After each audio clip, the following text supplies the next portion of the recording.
Lawmakers continue discussions on Bill 22, which provides funding to DOC in order to meet some recent court-ordered improvements to the facility. And they began discussions on Bill 35, which creates the First Generation Trust Fund initiative in order to help public high school students on Guam go to college. Senators continue discussing Bill 22 today, which would authorize the governor to transfer money from fiscal year 2015 appropriations to comply with U.S. District Court Judge Alex Munson's order in the Department of Correction consent decree case requiring DOC to procure, among other things, an electronic locking system. Assistant AG Fred Nishihara told lawmakers yesterday it would cost $1.6 million and they would need to use sole source procurement. However, today Senator Tom Atta introduced an amendment that would only allow them to sole source the locking system as a last resort. The spirit of how this thing should proceed should be as, on a competitive basis, because if we all believe that with competition you're going to get the best prices, then let's go with that.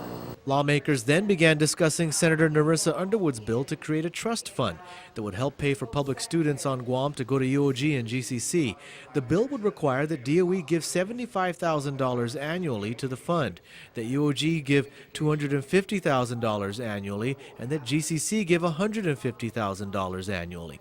Senator Frank Blas Jr. asked the heads of these institutions if they would need to have more money for this program. Is this going to be then a call or request for you to increase a budget that you're going to, or that you've already submitted for consideration?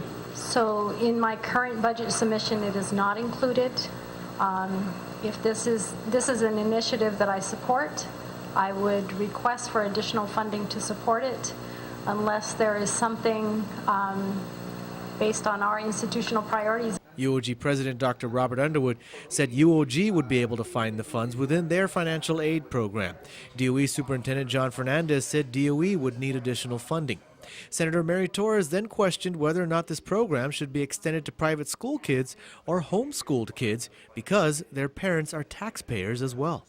Was consideration paid to the direct benefit to these students as opposed to a general benefit to all graduating students on Guam's high school? Public, private, and homeschool.